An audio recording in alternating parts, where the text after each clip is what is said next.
Hello, welcome to VFL, welcome to this week's episode. As you can clearly see, I'm not here this week, so I'm going to leave you in the capable hands of Phil. And Phil, as I'm recording this bit, I've seen that Lando's won the sprint this morning and I've seen absolutely nothing else because it's Saturday. But I'm going to hand you over capably to Phil and Phil for this week's VFL.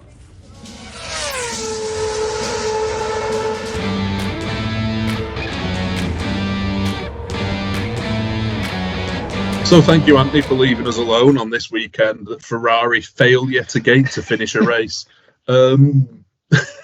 Few other points we'll point out. Lando Norris was excellent. We'll pick it up in a bit more detail shortly. But yeah, I'm glad he's not here for this. And there's a very special result from Ant versus Phil because we forgot to predict it last time. We will fill you in shortly. Phil's here with Phil. How you doing, mate? I'm good, yeah, very good. What a weekend.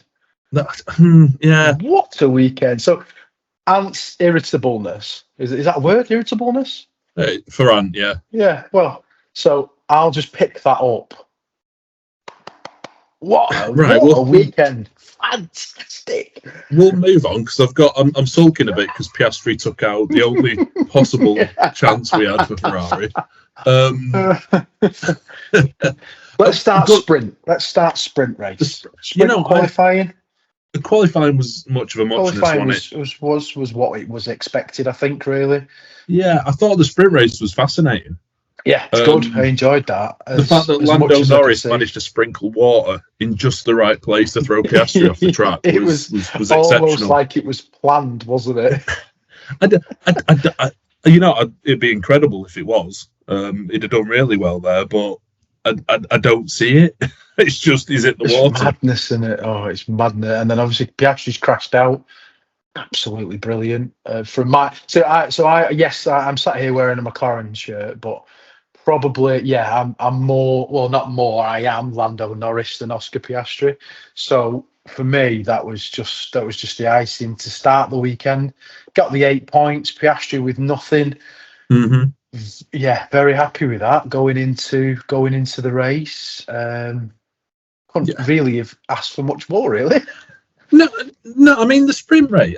What I will say about this weekend, and I don't, my opinion on Lando Norris, mostly brought on by you and Ant, really, and your fanboyishness towards him. So, Sterling weekend again, absolutely sterling. Oh, yeah. He didn't put a foot wrong, did he? I mean.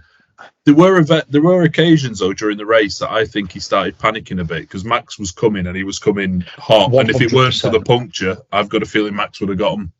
Yeah, would have got everyone 100%. In front of him. 100%. But yeah, just a fantastic sprint. So if you move to qualifying, I think qualifying was sort of where we expected it to be, wasn't it? Really? Yeah, a little bit. I think the biggest shot was Max, P16. Yeah, that was the biggest shocker. Which is I think that's why. That's obviously why Red Bull chose to do what they did in the race. Let's stick a new engine in it, stick him in the pit lane, and see where we go. Really, isn't it? But yeah, and he nearly went all the way, didn't he? Wow, Antonelli's impressed me all weekend. Yes, yeah. I think it's been a good, solid weekend for him. At the time where I think he's been watched a little bit, isn't he? Yeah. I mean, he's safe for next year, isn't he? But there's the fact that he goes missing against a driver who notoriously doesn't turn up until there's a podium to be had. They're probably the most obscure team in the world, aren't they? Between Mr. George, where is he? Who cares? Russell, and then Kimi Antonelli, who's usually down bingo. No, he's turned up, and it was a stellar race, and the fact that it's happened at his idol's home track, I think's kind of fitting, and it was phenomenal all weekend, like genuinely fun to watch. 100%. And he held Max off in the race to do better. Going back to the sprint, big shout out to the team at Bortoleto. Oh, what a rebuild that is! Wow, I mean, have you seen any of the fan footage? Oh yes, that thud, by the way. Terrific. I mean, the fact the steering wheel's wobbling like this after he's hit the wall and everything. It's crazy. I always thought when you hit a high impact crash like that, I always thought you was told to let go of the steering wheel. Yeah, they are in theory, aren't they? Yeah. You can break your wrists or your thumbs. Yeah, with that's because I'm sort of like you see him in the crash, and then all of a sudden you see his hands are like glued to the wheel. And you just sort of like trying to look between your fingers. Really, it was no. Yeah, I mean, I wouldn't like to have an accident at that speed, to be honest with you. But No. Amazing that they got it rebuilt for qualifying. You know, it was actually sat in the Unbelievable. car. He didn't quite get out to do a lap, but that's phenomenal. Fantastic. You saw all the team and all the guests at the end, didn't you? Big round of applause. That's a huge effort. Considering the damage that was done to the car, it's a huge effort. It is, and it's a massive shame. You know, it's his home Grand Prix, and he is promising. I'm not going to go as far as Anthony does. Yes, I am laying into him whilst he's not here. He is not a future world champion before Behrman, and this weekend proves it again, especially after Mexico. If he's not in a red car soon, I don't know what he has to do. Behrman's really, really impressed me this weekend, but the other thing I think that he has shown, one, what he's doing in a car that's not a big team car is absolutely amazing. But as well, I don't know whether this will be controversial or not, but I think he's also showing how poor of a driver Ocon is. You'd struggle to argue otherwise at the moment. He's shown up a few times. Yeah, to be fair, I don't though, rate Ocon, if I'm being honest. I don't rate him. I don't think he... Yeah. I mean, what's he done in the last 5 years? He had that freak win in Hungary, didn't he? Back in... Well, it wasn't, was it? It was Alonso orchestrated win because not the freak win, maybe the Alonso win, but other than that, I don't really see that he's done much. And I don't. He must bring a pretty penny from somewhere, but that's probably not a country. And just to a team like Haas, that's like Latifi at Williams. Latifi got the ride because he brought a lot of money, didn't he? Yeah, Small teams like that need the big cash. Here's one for you. You know, we're talking about Hadjar going to Red Bull, and does he really want to downgrade from being in Racing Bulls to the parent team with Max as a teammate? Does Behrman want to downgrade from Haas to Ferrari? It's beginning to feel that way. Does he want to go down to the junior team? You know, would you? Yes, in a heartbeat. Right, you'd leave this cold, miserable UK weather for a life in the fast lane in a Ferrari? I mean, it's not very fast at the moment, is it? Bless us. But right, I'd be lucky to get. Yeah, sorry. Moving on. Hamilton's had an awful weekend. Massive shout out. I think Gasly's performed as well. Yeah. He is showing. I mean, him and Ocon didn't get on with their teammates, and I think Alpine kept the right one, but there's a discussion for another day. Moving on to the race, the Piastri incident. What's your take on it? The one that unfairly put Leclerc out of a race when he was actually doing reasonably well.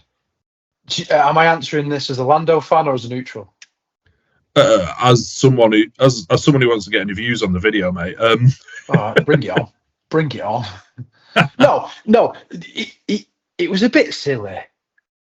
I feel like if he was making that move on the last lap, does that make sense? Yeah. Okay, fine, but that was what, lap 6, 3, 7, 3? Maybe, it was after the safety car. Yeah, after the safety car, so about 6, 7. Mm-hmm. You clearly have the pace. For me, he didn't need to. If I'm looking at it from a McLaren point of view, he didn't need to do it. It was too soon in the race to do it. I think it was a move that was there for him up until he locked up and caused himself a load of issues. 100%. And sadly, Leclerc was out of the race. Well, I'm not going to wax over Ferrari. I'm very sulky. I don't want to talk about why we left Hamilton out when he's got half of his car missing is beyond me. But he even said on team radio, did he, that he's scared of crashing it? Well, yeah, he's just lost that much because of the damaged floor. Yeah, it was a silly move. It was. But for me, but what I will say, silly. What I will say at the moment is, what is it with 10-second penalties for having a bit of a race? You saw Hamilton in Mexico. I mean, are they going to have to start serving time soon if they try and overtake someone? Sorry, you've tried to make an overtaking. If you've hit someone, you're doing 6 months in Sao Paulo prison now until we let you. Just grow up. They're grown men and they're racing. Behave. But They've set the rules so strict, haven't they? That they've got it's ridiculous. they've got to now carry it on, haven't they? So yeah, Well, I mean, I think but again, you're asking me about the Piastri incident. If that had have happened last year, maybe were they this strict last year? Would we have sort of said? Would we sat here going, "Oh, it's a racing incident"? Martin Brundle referred to it as a racing incident on commentary. It was, but if we're having to put the blame on someone, as is the culture of the world now, then it was a Piastri based led incident. Just even as a Ferrari fan, and that was typical. We're on the outside overtaking them both when we get wiped out. It's not 10 seconds. As much as Hamilton in Mexico wasn't 10 seconds. I mean, Tsunoda gets 10 seconds for doing 10 seconds wrong, which, I mean, is one of the Super Smash Brothers, isn't he? So I think if we keep him at the back out the way of people, we're probably happier. Sky Sports have been on the pit wall with Mekki this all weekend, and you could tell in the sound of his voice. Yeah, one of the team members touched the car, unfortunately. He sounded so flat about it. He was just like, "Oh, I can't believe they've done that." I still think they've done it on purpose just to keep him out of the way of Max. Yeah, it was one of those, right? Max is only 10 seconds behind. Someone touch him, leave him here for a bit. He's not going to hit him there, is he? Guy on front left, just put your hand on the wing somewhere. Oops, sorry. There goes Max. Yeah. There we go. It's just crazy, isn't it? But so let's talk about Max. I think we can't. We've got to give him a bit of a feature, haven't we? So, wow. Oh, it was mega. Absolutely mega from the start to finish, and the fact that, I mean, yeah, he's had a new engine put in. He was reporting that it felt better straight away because he said there's less vibrations on it. Yeah, the puncture was unfortunate. I think the punctures ruled us out of a bit of fun there, because I've got a feeling Max would have chased down Lando.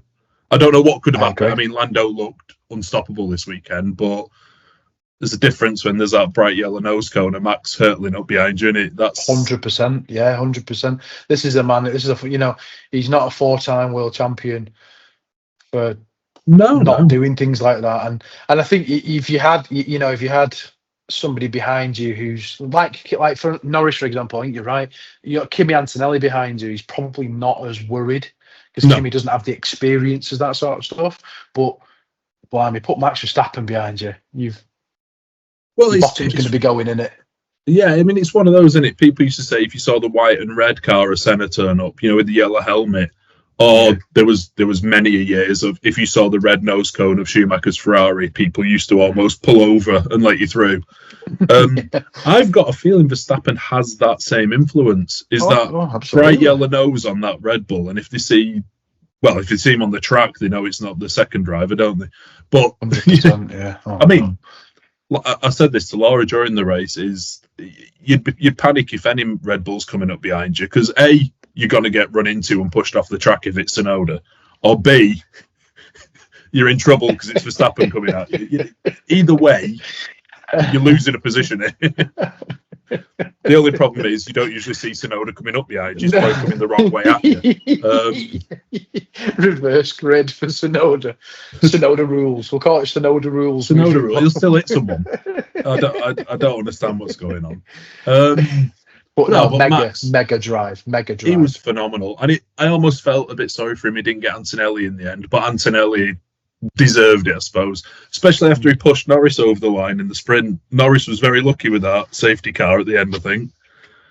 It got very close to it being, some teams get all the luck and they're not red at the moment. It worked.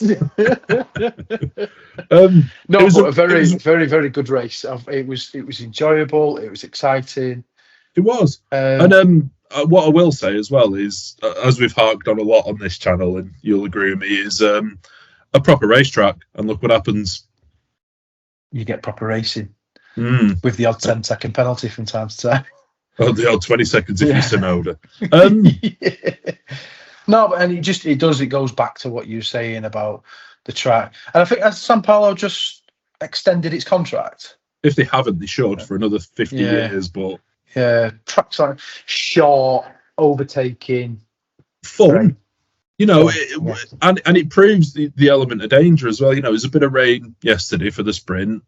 Norris got very lucky kicking up a bit of water, but without doing anything. But Piastri, you make a mistake, you're chewing a wall. We don't want any. I'm sorry, I don't want anyone getting hurt, but but that's what we want, though, isn't it? I think everybody as racing fans wants to see the. I think one of the reasons that I fell in love with Formula One is probably that little element of danger. Well, there is. Get it wrong, you're off. Yeah, it's that simple. You know, all the best racetracks have it. I know Anthony says that Imola's too small now for Formula One. I disagree. It's a brilliant track that hurts you if. Is that what he said? Oh yeah. He actually said, between me and you, he actually said he prefers Monaco, and Miami. That's exactly what he said. That Hollywood lifestyle's gone to his head. He is. Let me tell you. He's just, for anybody that's not realised by now, Anthony is lapping it up in Hollywood, literally Hollywood. So now he's got a few views to his name. He's took it to the big time, hasn't he? And that's it. He's going. So, well, apparently the Walk of Fame is going to have Anthony with his. Actually, that's very true. Actually, because I've got photographic proof. I will attach a photograph over this. Please do stick that. And you can see it says Anthony Brown. So. I mean, he's not invited any of us to go and watch the unveil, has he? So shows how selfish he's being. So we'll sit here and clean up after him. Absolutely, yeah, 100%. What I will say, you know, sorry, I genuinely could talk about this race all night, but I want to try and keep this nice and punchy because I know. Yeah, it's getting on late here now. We had a few technical issues that I will divulge to Ant when he's back, but we'll not mention it on this. Me and Anthony forgot to do Ant versus Phil, didn't we, mate? Before Ant went on holiday. It was. Yeah, I was so baffled by Ant. So did you said something in the group chat, didn't you? Let me just get my phone and I'll just see what you sort of. We agreed on punishment for both of us. What was the punishment, or have you not worked that out yet? Oh no, I know. Anthony was going to take Lance Stroll as his driver of choice for the Brazilian Grand Prix, of course, and I was left with one of the other Super Smash Brothers, of course, Franco Colapinto. Now, at the moment, and as we're going to release this, well, bless Phil when he finally does all the editing, because I'm useless for this. Colapinto came home 1 second ahead of Stroll. And so the race is back on. What does that make it now? 9-7? I think it's 9-7. So all the misjustice of all the start of the season. Well, listen, you know my views on Ant versus Phil. I won't air me dirty laundry, but it's rigged. Sorry. Well, I won't say anything online or live because I don't want to give people the wrong impression of us all. But he chooses his own rules, that man. That is a win to me. And the next race is not next weekend, is it? Oh, so I can't make his prediction for him. I mean, I'll allow you to make his prediction for him, and we'll see what people think. I'm the guest here. So if Anthony's not here, you're in charge. Well, I think you should make Anthony's guess. Yuki Tsunoda. Well, I mean, if you're going to pick Yuki, then I think I'll go Max. It could be very close. We've got teammates. 100% teammates. You never know what's around the corner. It could. I mean, the same car, of course. Exactly the same car. And who's not to say similar abilities? You can feel the daggers from your good lady right now, can't you? I can actually hear her chuckling because he knows that we're stitching Anthony up here. But we're just going to move on now. No, we're not. No, we're not. Listen, it's a two-way effort. Ant's decided not to be here today because he wants to go on holiday. So it's your choice. We're locking in Ant versus Phil. What is it? Vegas next? Whoa. Maybe Tsunoda will roll lucky twos. Do you know it'd be just your lucky, did? I'll be sod's law that Max breaks down first lap, won't it? After taking a new engine this weekend. After all this. Could you imagine? What I will say then, live, is if Tsunoda does finish ahead of Max, I will forego the rest of the championship and I will model a mustache for 2 weeks. Oh, sorry, 2 episodes. Oh. There we go. But it ain't going to happen, though, is it? No, because even if Max breaks down before the first turn, Tsunoda's hit someone. I'm going the wrong way. Or is it So Max there we go. and pushed him further? But So there we go. That is Ant versus Phil locked in. So when he's thanks for having me, by the way. Oh, yeah, no, sorry to go off topic, but it's been a bit sort of Super Smash all over the place, but it's always good fun, this, and I do enjoy it. It is, and it's cool to do an episode with you, because obviously you were my replacement for Monaco when that happened. Yeah, so I'm number 2. I know. You'll not be doing the rookie test now. You've done 2 Grand Prix, that's it. Yeah. Oh, damn it. I know. I can't remember. Is Vegas 2 weeks? One of the things we said we would do this week, I think I know what the answer is going to be, but I think we all agreed in the group chat that we're going to give our VFL driver of the day. Yes. Let's do that. I think the title of the episode says it all. Unless you want to, in fact, as the guest, I'll let you pick the driver of the day. 100% Max Verstappen. 100%. What a drive! I can't get over it. Me, just to start from the pit lane to finish. Was it P3? Sorry, it was a P3. But only just, It was. But to do that was just absolutely unbelievable. So he is my driver of the day. So let me just get my phone out. So going into Vegas, I think Norris takes a 24-point lead. Yes. Going into... I mean, there's 3 races and a sprint in there left. 3 races and a sprint race into the final. 3 races and a sprint. It sounds like the crappiest B movie in the world, doesn't it? Anything with a sprint is pretty much pointless, but there we go. Where's the final sprint? Qatar, is it? Yes. I think it's Qatar, isn't it? Yeah. So you got Vegas. So are you guys back next week? Yeah, I believe so, yeah. I hope so. Is he back, aren't there? He's back, he's back late Saturday. So depending on if he's awake, he'll be back. You'll get some excuse off him, won't you? Probably. Well, can we not do this till later? It's not the race next weekend, though, is it? No. I think we've got a gap. Let me just have a look here now. Schedule. We should have planned this, but I don't. No, we don't need to. Be right now. Ant's the planning man, not us. Yeah. So the 22nd of November is the Las Vegas Grand Prix. The Las Vegas Grand Prix. So I quite enjoy Vegas. No, I do. I think. Don't look at me like that. I do. I think Vegas is throwing up quite a little bit of decent stuff. It throws up manhole covers, usually into a Ferrari, which is yet again. And we don't need any help retiring. No, but I've always thought it's been all right, me. I don't think it's been. I think in terms of street tracks, it's not the worst, is it? No, that's Monaco. Is it? Yeah, but it's not Monaco, then Miami. Yeah. No, actually, no, it's quite good. And then obviously Qatar. That's a good track. That's demanding track. Yeah. The swooping turns and stuff like that. So it's looking good. I don't want to say too much, but it is looking good. Yeah. I'll tell you what, we'll wrap this one up, mate, because I'm well aware that it's getting late. And thank you again for doing the editing on this. Pleasure. Andy Beamish. So thank you for joining us.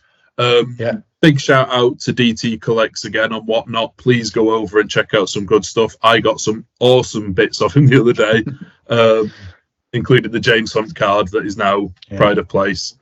So please go and check out DT Collect still. Awesome guy, awesome channel, and it's a laugh. Whenever we've been on, it's been a good laugh. Yeah. Good group of people. Dave's a great guy as well. He is. He's a bit of a legend.